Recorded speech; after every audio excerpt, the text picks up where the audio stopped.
Hello dear students, welcome to digital learning platform of Winsome International School and today we are going to start chapter number first, the earth in the solar system। और ये chapter है geography का। हाँ, 5th class तक हमने क्या पढ़ा है, एनवायरमेंट, है ना, एनवायरमेंट स्टडीज पढ़ा है। 6th में जैसे ही आते हैं हमारे पास एक नया सब्जेक्ट आता है, उसका नाम है geography. Okay, so first of all we will see what meaning of geography and इसके अंदर हम क्या क्या पढ़ने वाले हैं। So let's start. First of all the word origin, कि ज्योग्राफी का जो मीनिंग है, उसके वर्ड का जो ओरिजिन है वो कहां से होता है। Geography is an English word, it has its origin in Greek which relates to the description of the earth. समझ पा रहे हो, इट मींस इंग्लिश वर्ड है और इसका मीनिंग क्या है ग्रीक के अंदर, कि related to the description of the earth. Earth का जो भी डिस्क्रिप्शन है वो सारा का सारा किससे रिलेटेड है, वो रिलेटेड है जियोग्राफी से। और जो इसका ओरिजिन है वो कहां से है, ग्रीक से है।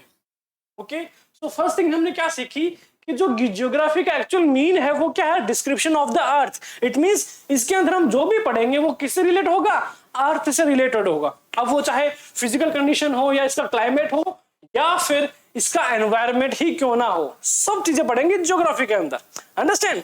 Okay, so it is made of 2 Greek word, G meaning earth and graphia its meaning writing, means writing about earth। अर्थ के बारे में लिखना है हमें। इट मींस जो जियोग्राफी का पहले मीनिंग क्या था, जी ग्राफिया, it means writing about the earth. Earth के बारे में जो कुछ भी हमें पता है वो होगा इस जियोग्राफी के अंदर।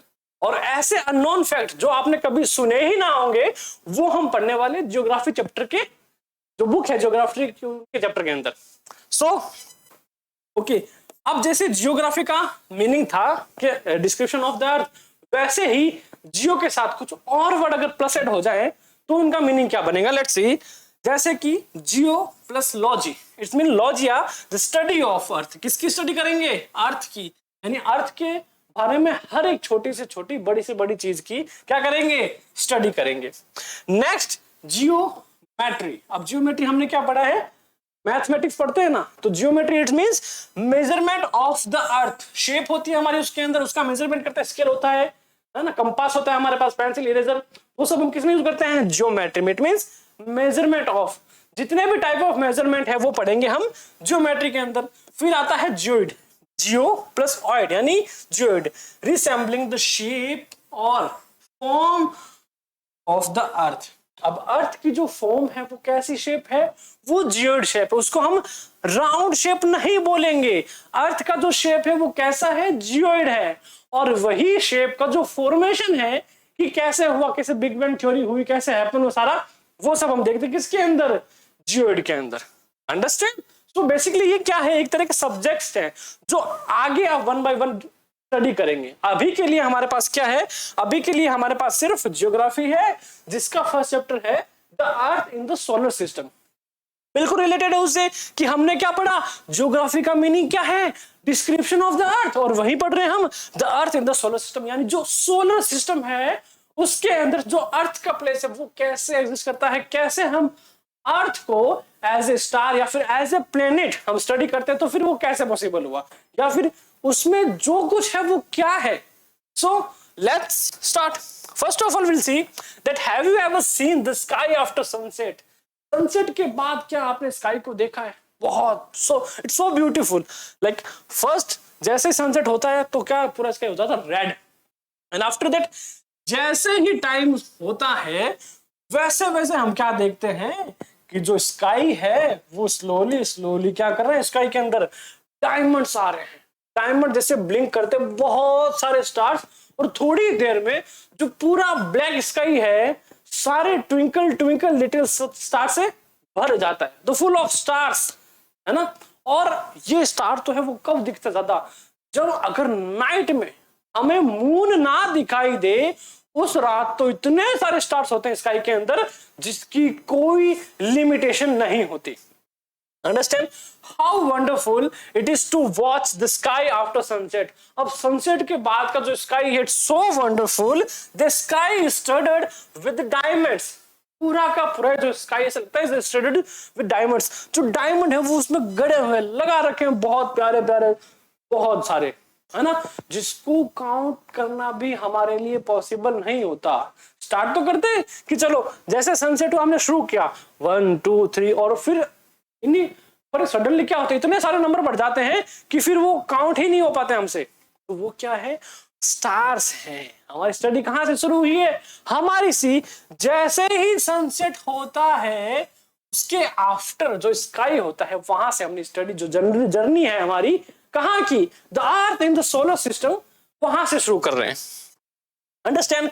अब हमने देखा कि क्या हुआ कि जैसे ही नाइट हुआ, सनसेट हुआ, तो हमने क्या देखा, नाइट में बहुत सारे स्टार्स देखे, है ना।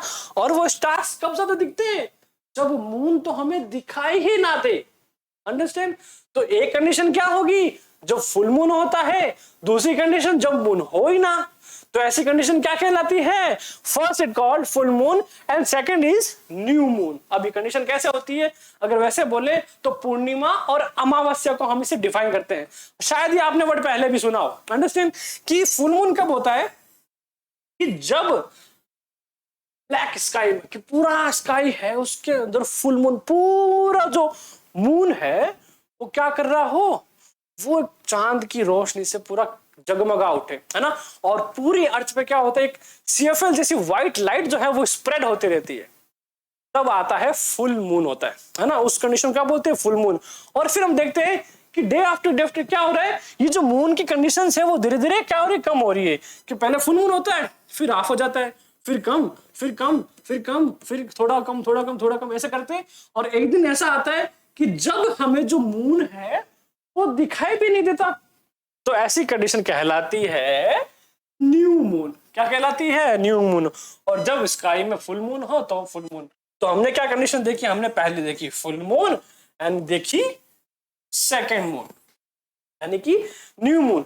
अब ये होता क्यों होगा, अंडरस्टैंड। जैसे कि अब क्या हुआ, फॉर एग्जाम्पल देखो मेरे हाथ में एक टॉर्च है ना। उस टॉर्च को हम डिफाइन करते हैं कि मेरे पास क्या है, सन है ना। तो ये मैंने क्या करा, ये मेरा बोला नहीं बना, ये मेरा हो गया सन। अंडरस्टैंड। तो क्या हुआ, जब सन की लाइट का रिफ्लेक्शन जो है ना, वो किस पे पड़ता है, मून पे पड़ता है।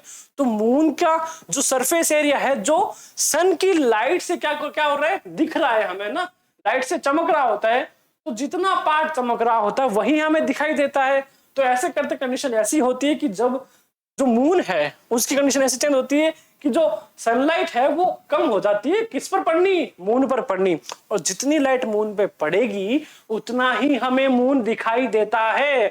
अंडरस्टैंड। तो और एक टाइम ऐसा आता है कि जब मून पे सनलाइट है वो बिल्कुल भी नहीं पड़ती, तो उस दिन हमें मून बिल्कुल भी दिखाई नहीं देता। तो दो बात हमने समझी कि जैसे जैसे मून की डायरेक्शन चेंज होती है वैसे वैसे जो सनलाइट है उसका जो टाइप है या फिर जिस तरह से वो उस पर गिरती है, वो जो कहते हैं एंगल जो है वो चेंज होता रहता है कंटिन्यू। अंडरस्टैंड।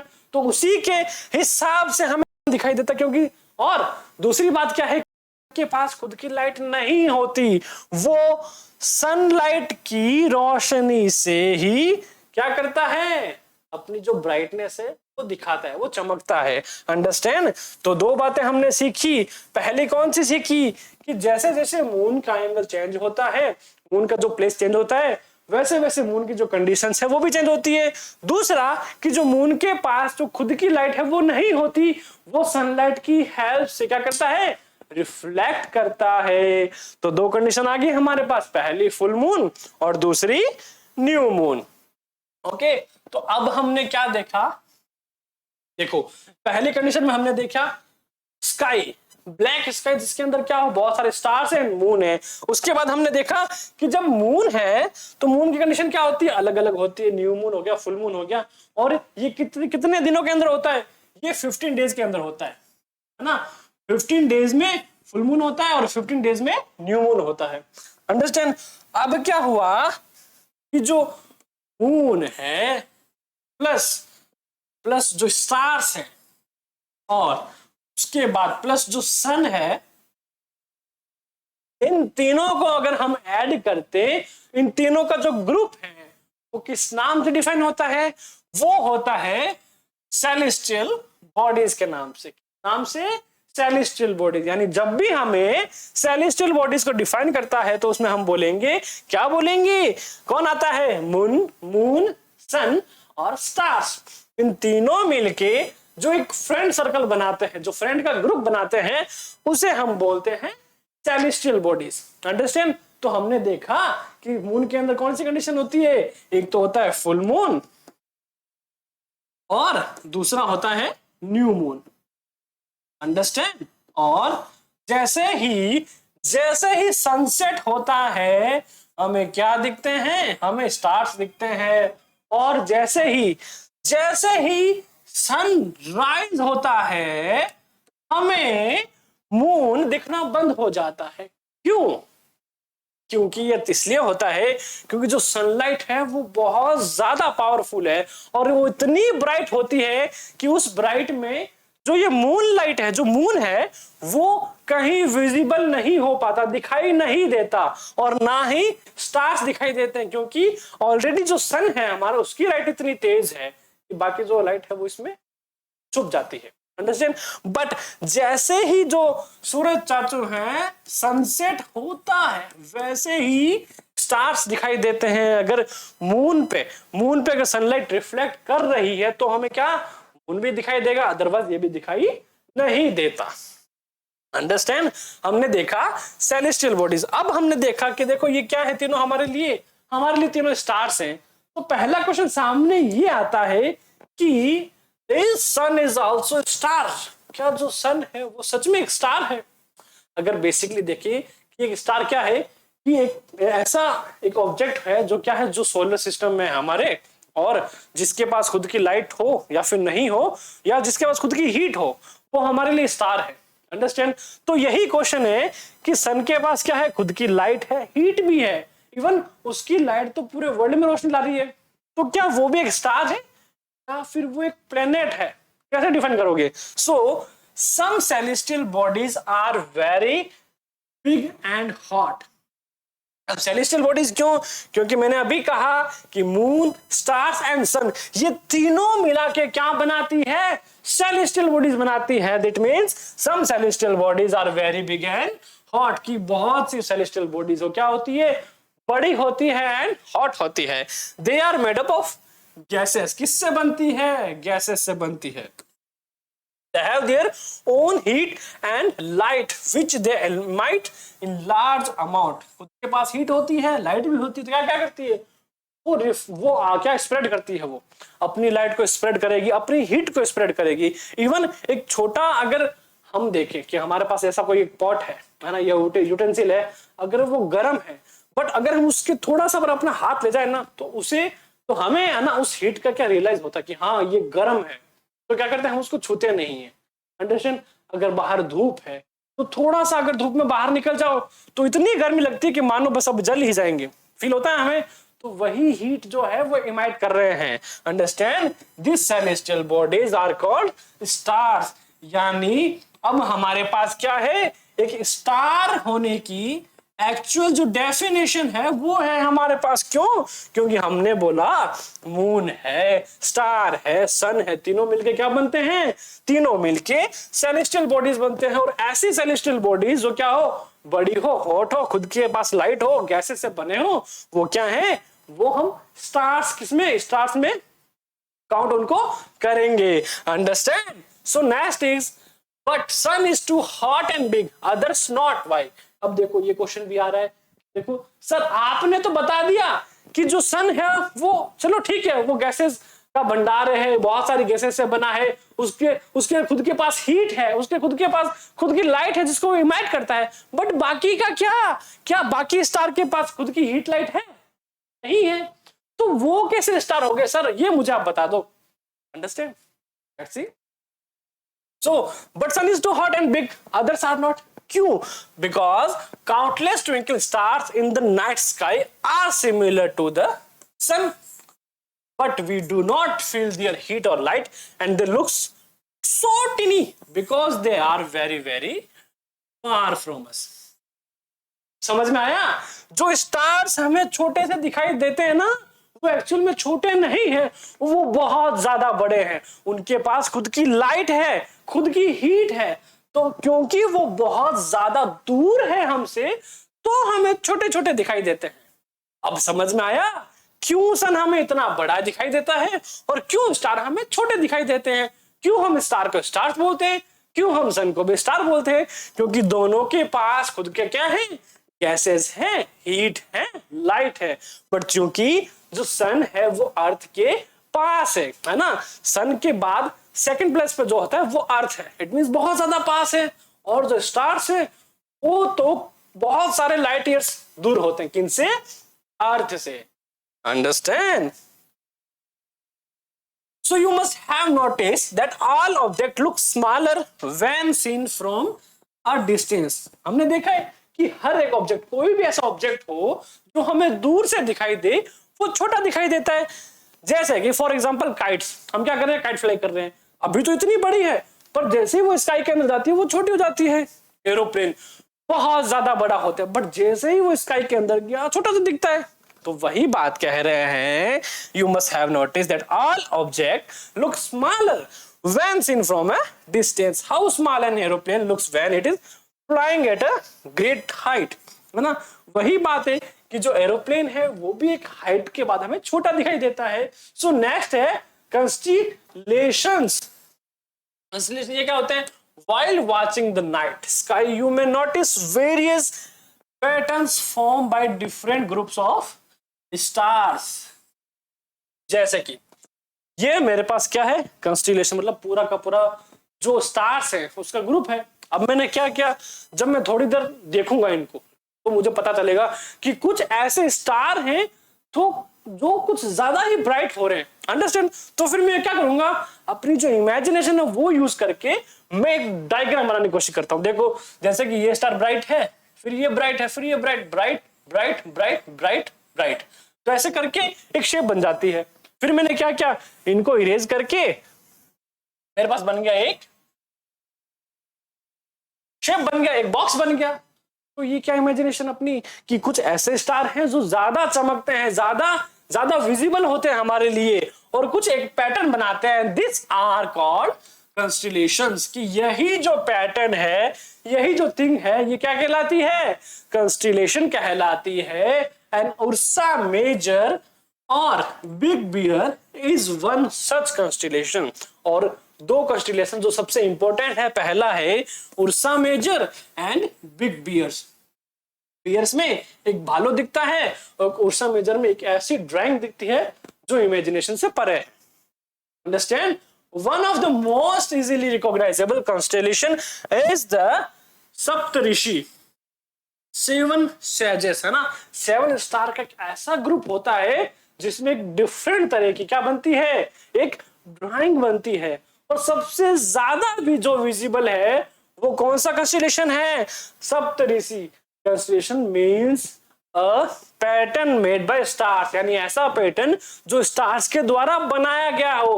किसको विजिबल होगा? वो ह्यूमन आईज को विजिबल होगा, है ना? और सबसे जो इजीली विजिबल है वो है सप्तऋषि, 7 सेजेस जिसको हम कहते हैं। It is a group of 7 stars that form a part of the Ursa Major constellation. Understand? कि जो 7 sages है वो मिलके एक पार्ट ड्राइंग करते हैं, एक पार्ट ड्रॉ करते हैं। किसका? उर्सा मेजर का। इसीलिए जो दो इंपॉर्टेंट कंस्टेलेशन है वो है big bear and Ursa Major. Okay, आपको ये बात याद रखनी है। तो नेक्स्ट प्लैनेट्स, कि सर अभी आपने बताया क्या बताया कि हमारे पास क्या है? हमारे पास क्या है? पूरा का पूरा स्काई था, सनसेट हुआ, हमने क्या देखे? हमने मून देखा, हमने स्टार्स देखा, सन देखा। अंडरस्टैंड? फिर कंस्टेलेशन देखा, सेलेस्टियल बॉडीज देखा।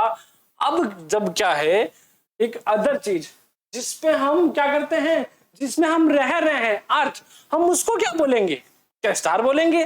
क्या सेलेस्टियल बॉडीज बोलेंगे? या फिर कंस्टेलेशन बोलेंगे? क्या बोलेंगे? So our next answer is, next है planets. All celestial bodies have their own heat and light. क्या जितनी भी celestial bodies हैं सबके पास खुद की हीट और लाइट होती है? नहीं, सबके पास नहीं होती। मोस्टली जो है वो सन की हेल्प से ब्राइट दिखती है। अगर मैं एग्जांपल लूं अर्थ का, तो जितनी सनलाइट जो है अर्थ की सरफेस पे पड़ती है उतना ही जो अर्थ है वो क्या रिफ्लेक्ट करता है, और उसी एरिया में क्या होती है, सिर्फ डे होता है। और इसके अपोजिट पार्ट में जहां सनलाइट नहीं पहुंच पाती वहां होता है डार्क, जो हम नाइट से क्या कहते हैं नाइट्स कहते हैं उनको। Some celestial bodies do not have their own heat and light, कुछ के पास नहीं होती। They are light by light of the stars, किनकी हेल्प से, स्टार्स की हेल्प से लाइट करते हैं, है ना, ब्राइट दिखते हैं। और इन स्टार में कौन है, सन जो है वो सबसे बड़ा स्टार है ना, सबसे बड़ा है सन। और अगर प्लेनेट की बात करेंगे तो सबसे बड़ा दूसरा हो जाएगा, सन नहीं होगा। सच बॉडीज आर कॉल्ड प्लैनेट्स, और ऐसी जो बॉडीज हैं जिनके पास खुद की लाइट और हीट नहीं होती वो प्लैनेट्स कहलाते हैं। अब हम देख रहे थे कि सबका जो है ग्रीक वर्ड से प्रोनाउंसिएशन आया है, मीनिंग आया है। तो the word planet comes from the Greek word प्लैनेटाई। किससे आया है, एक वर्ड है प्लैनेटाई, उससे आया है, जो ग्रीक वर्ड है उसी से क्या मीनिंग निकला है, प्लैनेट्स मीनिंग निकला है, which mean wanderers। इसका मतलब क्या होता है कि वो घूमते रहते हैं अपनी तरफ, क्या रहते हैं, अपनी ही जगह पे घूमते रहते हैं। Understand. The earth one which live is a planet. जैसा कि मैं बता चुका कि अर्थ जो क्या है, एक प्लेनेट है जिसपे हम क्या कर रहे हैं, हम पढ़ाई कर रहे हैं। It gets all its heat and light from the sun, और वो किससे लेता है अपनी लाइट्स और हीट, वो लेता है सन से। क्योंकि जो सूरज चाचू है ना वो पूरे के पूरे सोलर सिस्टम में सबसे बड़े हैं, और जो सबसे बड़े हैं ब्लेसिंग तो हम उन्हीं से लेते हैं, है ना। तो इनडायरेक्टली क्या है, जो अर्थ है ना वो ब्लेसिंग लेता है किनसे, सूरज चाचू से। So which is our nearest star, क्या है, जो कि अपने अर्थ का सबसे नियरेस्ट स्टार है, यानी थर्ड रैंक पर जो है वो कौन है, हमारा अर्थ पर, है ना। और अर्थ के बाद 2 प्लेनेट बाद ही कौन है, सूरज चाचू। अब सपोज करो कि अगर जो अर्थ का प्लेस फर्स्ट प्लेस पर होता तो क्या होता, तो है ना अर्थ पर इतनी हीट होती कि ना सब जलबुन गए होते, सब रोस्ट हो जाते पूरे के पूरे।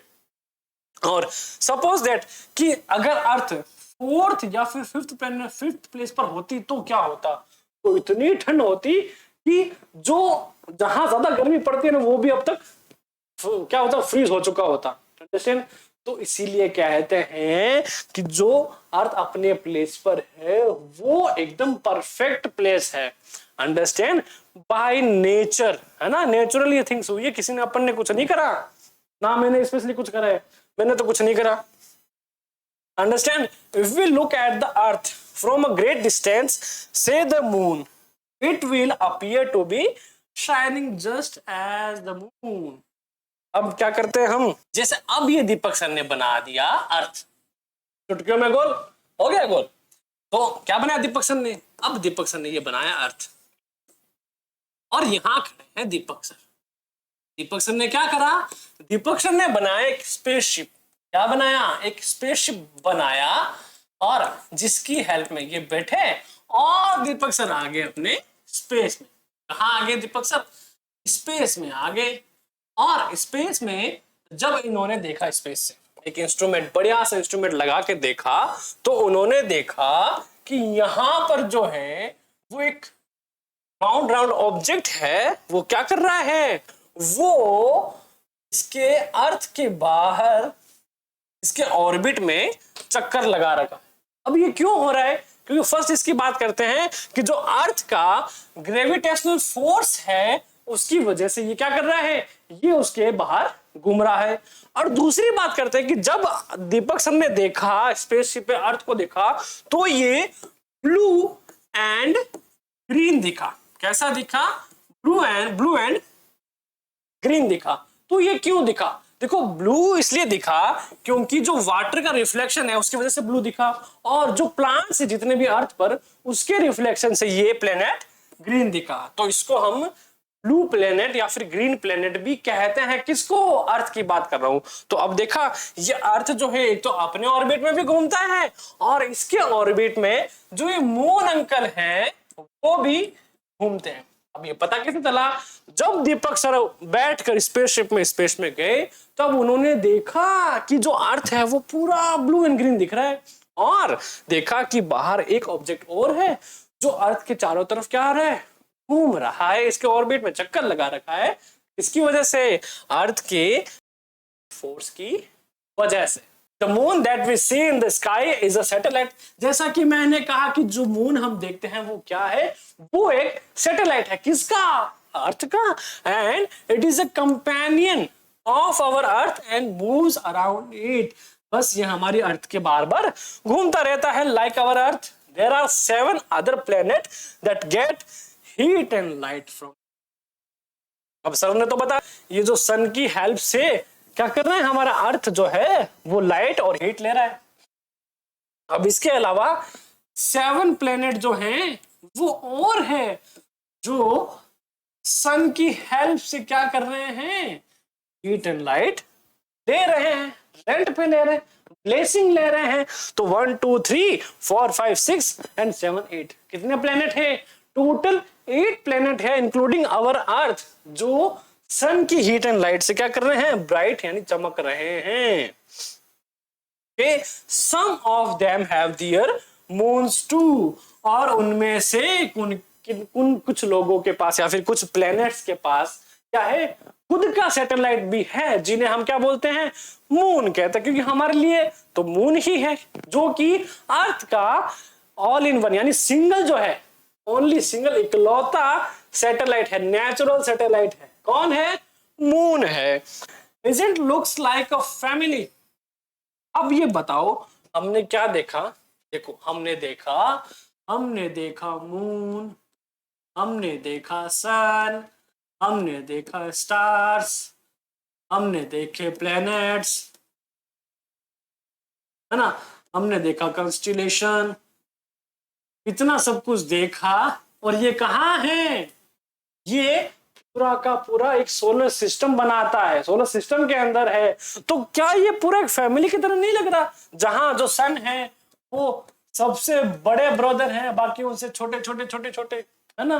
तो ये सब मिलके ऐसी कौन सी फैमिली बनाते हैं जिसके बारे में हमें पढ़ना है। तो that's make the solar system. और वही पूरी फैमिली बनके क्या बनाती है, वो बनाती है सोलर सिस्टम, जिसके बारे में हम पढ़ने वाले हैं नेक्स्ट चैप्टर में। तब तक के लिए stay tune on Winsome international school. Keep learning, keep growing. Thank you so much.